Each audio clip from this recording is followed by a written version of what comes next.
Mention 24। आज office में बहुत काम था। रात को नए फ्लैट तक पहुंचने में काफी देर हो गई थी यश को। कल ही यहाँ शिफ्ट हुआ था वो। रोहन ने भी यश को कल यहाँ शिफ्ट करने में काफी मदद की थी। रात को यहीं रुका था और सवेरे सवेरे दोनों साथ ही ऑफिस गए थे। पूरी बिल्डिंग बिल्कुल शांत थी। झिंगुरों के अलावा कोई दूसरी आवाज नहीं थी। बिल्डिंग के बाहर लगा गेट खोलकर यश ने ताला लगाया और लिफ्ट की ओर जाने को यश घूमा ही था जब देखा कि सिक्योरिटी गार्ड सामने मुस्कुराता हुआ खड़ा था और बीड़ी पीता हुआ बोला, चलिए साहब, हम ऊपर तक चलते हैं आपके साथ, छोड़ आते हैं आपको। यश ने उसे ऊपर से नीचे तक देखा और जेब से 20 का नोट निकालकर उसके हाथों में देकर बोला, इसे रखो। हाँ, फालतू में इतनी रात को जाग कर ऊपर तक 20 रुपए के लिए आओगे? 6th फ्लोर पर ही तो जाना है। हाँ, जंग पर नहीं जाना मुझे। अब यश की बात सुनकर सिक्योरिटी गार्ड ने यश को नीचे से ऊपर तक देखा और मुस्कुराकर 20 का नोट अपनी शर्ट की जेब में रखता हुआ बोला, आप ही की भलाई के लिए बोल रहे हैं साहब, कोई बात नहीं, जाइए आराम से। यश हल्का सा हंसा और फिर लिफ्ट में चढ़ा और 6th फ्लोर का बटन दबा दिया। लिफ्ट भी धीमे धीमे अपनी रफ्तार से ऊपर तक गई। यश लिफ्ट से उतरा और लिफ्ट का दरवाज़ा बंद करके जेब से चाबी निकालता हुआ अपने फ्लैट का दरवाज़ा खोलने को पलटा ही था जब उसने देखा कि 7th फ्लोर पे जाने वाली सीढ़ियों पर एक थोड़ी उम्र दराज औरत बैठी थी। तकरीबन कुछ 60 से 65 के बीच की उम्र रही होगी उनकी। इतनी रात को यहाँ क्या कर रही है? यही सोचकर यश ने पूछा, अरे आप यहाँ क्यों बैठी हैं? किसके घर जाना है आपको? वो औरत जैसे इंसान नहीं पत्थर थी। पूरी बात को सुन के भी वैसी ही बैठी रही, ना हिली ना कुछ बोली। यश ने सोचा शायद ऊंचा सुनती होगी, इसलिए उसने दोबारा कहा, आंटी जी यहाँ क्यों बैठी हैं? अरे कहाँ रहती हैं आप? वो पलटी और यश के फ्लैट की ओर इशारा करके बोली, मैं यहीं तुम्हारे साथ ही तो रहती हूँ। यश पलटकर देखा और बोला, आंटी जी यहाँ तो मैं रहता हूँ, रेंट दिया है मैंने, एग्रीमेंट साइन किया है, 609 मेरा है, 608 आपका होगा। वो औरत कुछ नहीं बोली, बस मुस्कुराकर ना में सर हिला के वैसे ही बैठी रही, दरवाजे को घूरते हुए। यश ने लॉक खोला और अंदर जाकर उसने दरवाजे को बंद कर लिया। बैग वगैरह रखकर नहा धोकर सोचा एक बार झांका जाए कि बाहर अभी भी वो औरत है या नहीं। आवाज ना हो इसीलिए दबे कदमों से यश दरवाजे तक गया और आई होल से झांक कर देखा तो वो औरत न सिर्फ वहीं की वहीं बैठी थी बल्कि ऐसे दरवाजे की ओर देख रही थी जैसे वो जानती थी कि यश आई होल से झांक रहा था। यश आंखें फाड़ फाड़ कर उसे देख ही रहा था जब अचानक उस औरत ने मुस्कुराते हुए अपना हाथ उठाया और उंगली ऐसे दिखाई जैसे यश को पीछे देखने को कह रही हो। यश को ऐसा महसूस हुआ जैसे नसों के अंदर से लहू नहीं सांप रेंग रहे हो। घबराहट में एक झटके से पीछे देखा तो अंदर के कमरे का दरवाजा हल्का सा खुला। यश धीमे धीमे अंदर कमरे की ओर गया और दरवाजे को पूरा खोलकर देखा तो यश को सिर्फ नसों में ही नहीं पूरे बदन पर सांप लौटते हुए महसूस हुआ, क्योंकि सामने पलंग पर वही औरत बैठी हुई थी। यश का हाल ये नज़ारा अपने सामने देखकर बेहद बुरा था। ना हिल डुल पा रहा था और ना ही गले से आवाज निकल पा रही थी। एक औरत जो अभी अभी बाहर थी, बंद दरवाजों बंद खिड़कियों के बावजूद एक ही पल में बिना हिले डुले अगर अभी अंदर थी तो इसका मतलब वो जिंदा इंसान तो नहीं हो सकती थी। यश ने पूरी हिम्मत जुटाई और बाहर की ओर भागा। लिफ्ट का इंतजार ना करके सीढ़ियों से ही नीचे भागा और सिक्योरिटी वाले के पास पहुंचकर उसे हांफता हुआ बोलने की कोशिश कर ही रहा था जब हथेली में खैनी पीट कर उसे हाथों में दबाता हुआ मुस्कुराकर सिक्योरिटी गार्ड ने कहा, हमने तो पहले ही कहा था साहब, पर आप साहब आदमी, चलिए देखते हैं क्या कर सकते हैं। वो तो ऐसे बोल रहा था जैसे घर में कोई भूत प्रेत नहीं बल्कि बकरी का बच्चा घुस गया हो, जिसे दौड़ के पकड़ा और बाहर निकाल दिया।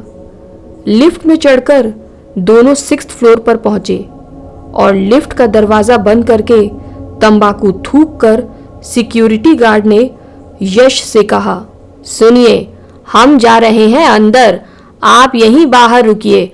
लाख आवाजें सुनाई दे, चीख पुकार सुनाई दे, हम चीखे चिल्लाए चाहे जो हो जाए, लेकिन जब तक हम यहाँ बाहर आकर आपको अंदर आने को ना कहें तब तक यहाँ से हिलिएगा भी मत।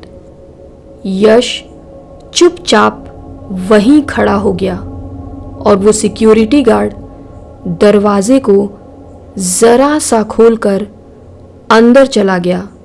उसके अंदर जाने के कुछ ही देर में हल्का सा खुला हुआ दरवाज़ा बंद हुआ और अंदर से एक आदमी और एक औरत के चीखने की आवाज़ें आने लगी।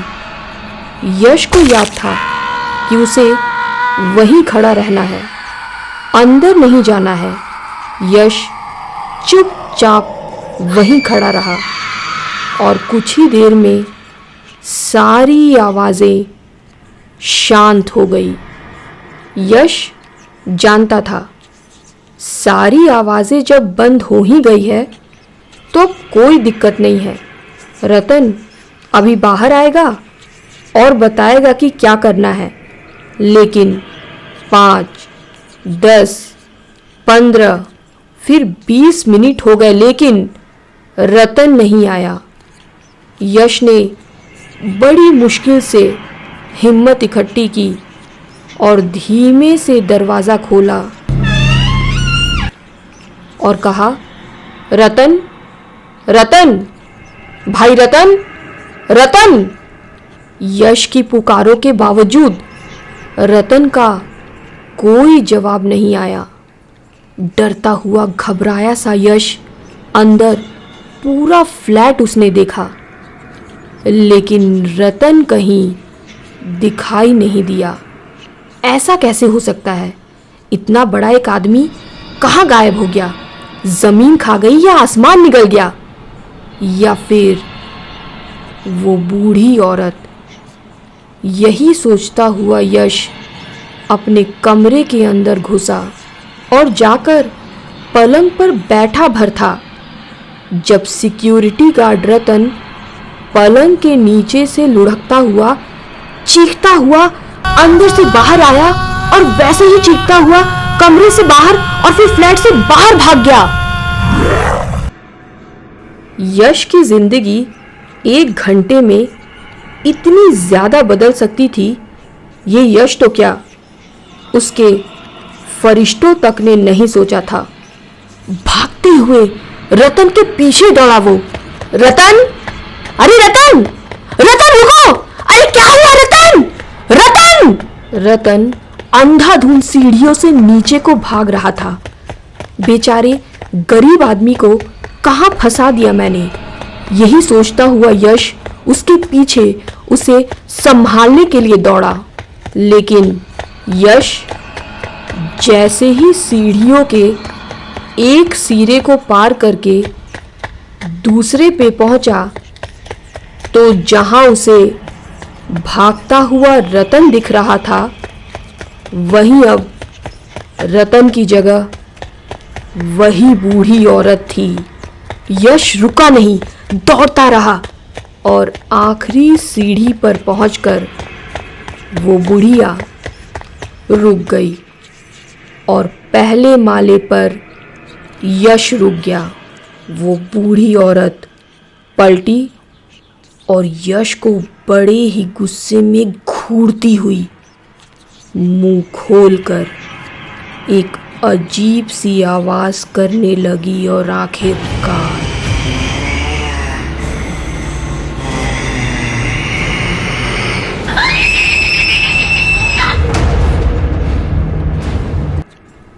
यश की आंखों के सामने वो औरत चीख कर गायब हो गई। यश बेहोश हो गया। आंखें जब खुली और जब उसे होश आया तो वो अपने पलंग पर अपने ही कमरे में था। यश समझ नहीं पा रहा था कि जो कुछ भी बीती रात को हुआ था वो उसका सपना था या हकीकत। ये जानने के लिए वो सीधा नीचे सिक्योरिटी गार्ड रतन के पास गया और उससे रात के बारे में पूछा। रतन ने जोर से हंसते हुए कहा, अरे साहब, हम कहाँ से रात को आएंगे, हम ड्यूटी पे थोड़ी ही थे। बिल्डिंग में तो रात को किसी की भी ड्यूटी नहीं होती, तभी तो ताला लगाते हैं ना गेट पे। अगर ड्यूटी पर कोई होता तो ताला काहे लगाते। यश को अभी भी यकीन नहीं था कि क्या सच है और क्या झूठ। वो जानता था कि अब पता लगाने का एक ही तरीका है। यश ने रतन को नाश्ते का सामान लाने के बहाने बाहर भेजा और जाकर सिक्योरिटी रूम में सीसीटीवी की फुटेज देखी। यश के होश उड़ गए। एक बार फिर बेहोशी सी छाने लगी घबराहट के मारे, क्योंकि फुटेज में यश को साफ साफ दिखाई दिया। यश ऑफिस से देर से आया, ऊपर गया, हवा में ही किसी से कुछ बात भी की, फिर सीढ़ियों पर अकेला ही दौड़ता हुआ दिखा और आखिर में बेहोश होकर गिरा। लेकिन घर कैसे पहुंचा ये वीडियो फुटेज में नहीं दिखा। यश ने सोचा कि अब ऐसी मुसीबत से वो लड़े भी तो कैसे। इंटरनेट पर ढूंढा तो घोस्टबस्टर टीम का पता चला। उसने बात की तो रात को ऑफिस से लौटने के बाद 11 बजे का वक्त तय हुआ। वो टाइम पे ही आए और उन्होंने आकर अपने cameras, infrared lights, sodium vapour bulbs, temperature motions वगैरह लगाए और फिर शुरू हुआ इंतज़ार। उन्होंने यश से साफ साफ ही कहा कि पूरी बिल्डिंग में अजीब वाइब्रेशंस हैं, लेकिन कोई ज़रूरी नहीं कि ऐसी ताकत सामने आए ही। हो सकता है कि इनके रहते वो जल्दी सामने ना आए। लेकिन तभी आवाज़ें रिकॉर्ड करने की मशीन अपने आप चलने लगी। लगातार एक के बाद एक तस्वीरें खींचने लगी। लाइट्स अपने आप जलने बुझने लगी और वोल्टेज अप डाउन होने लगे। एक पल को ऐसे लगा जैसे बस अभी सारी बल्ब्स फट जाएंगे और पता नहीं क्या तो होगा। लेकिन ठीक उसी वक्त सब कुछ एक झटके में ही शांत हो गया। ऑडियो रिकॉर्डर की रिकॉर्डिंग प्ले की तो एक आवाज उन्हें साफ साफ सुनाई दिया। 3 बजने से पहले यहाँ से निकल जाओ, वरना यहाँ कोई भी जिंदा नहीं बचेगा। वो सबको मार देगा। ये सुनकर यश की तो जान गले में ही सूख गई। लेकिन घोस्ट बस्टर की टीम को पता था कि ऐसी हालत में क्या करना है। उन्होंने यश को समझाकर कहा कि वो परेशान बिल्कुल ना हो। उन्होंने ऐसे कई केसेस सॉल्व किए हैं, वो सब संभाल लेंगे। शायद उनकी ये बात, उनका अपने ऊपर ये घमंड किसी को बुरा लग गया, क्योंकि उनकी बात खत्म होते ही तुरंत एक बार फिर से लगा जैसे सब कुछ फट जाएगा। सब कुछ जैसे चीख चीख कर उन सब से वहां से चले जाने और खुद को बचाने की भीख मांग रहे हो। यश बार बार कहता रहा, लेकिन घोस्ट बस्टर की टीम मानने को तैयार ही नहीं थी। तभी अचानक एक साथ ही उन सब का ध्यान कैमरा की ओर गया। हर चमकते फ्लैश के साथ अंधेरे में उन्हें वही औरत कभी यहाँ दिखती तो कभी वहाँ। अब सभी को घबराहट हुई और निकलने को पलटे ही थे जब एक आवाज गूंजी उस औरत की। तुम लोगों ने कईयों की मदद की होगी, लेकिन यहाँ तुम्हारी एक नहीं चलने वाली।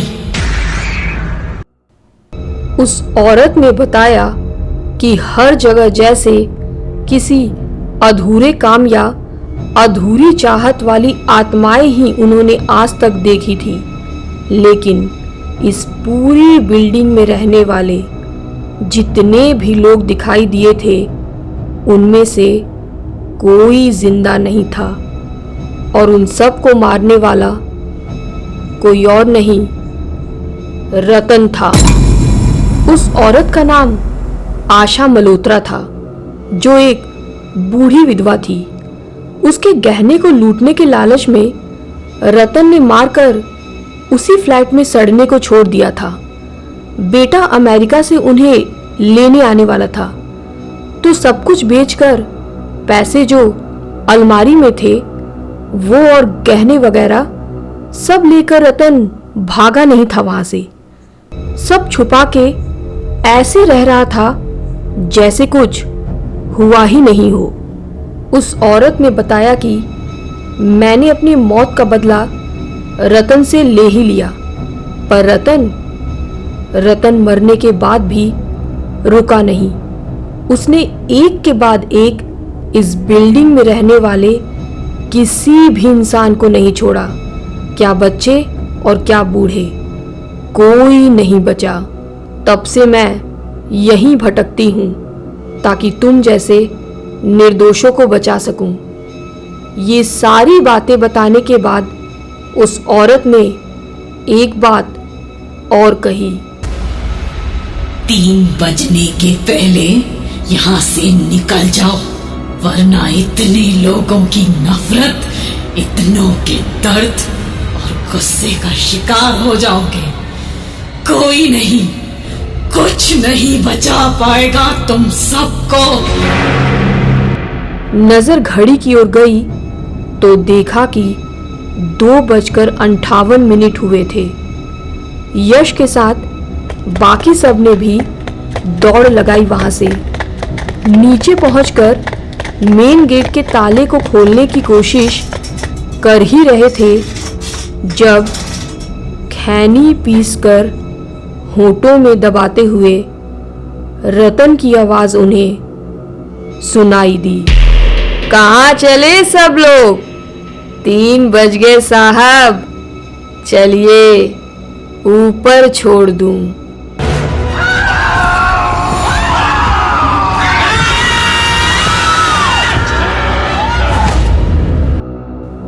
कहते हैं कि मौत और जिंदगी को खरीदा या बेचा नहीं जाता, लेकिन फिर भी मौत जब भी आती है ना, तो इस बिल्डिंग को ढूंढना नहीं पड़ता।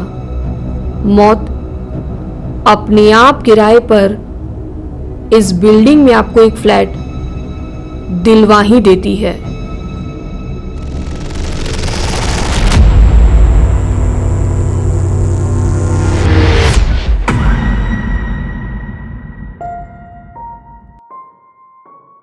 अगर आपको ये वीडियो पसंद आया तो इसे लाइक करें, फ्रेंड्स और रिलेटिव के साथ शेयर करें और हमारे चैनल डार्क स्टोरीज को अभी सब्सक्राइब करें।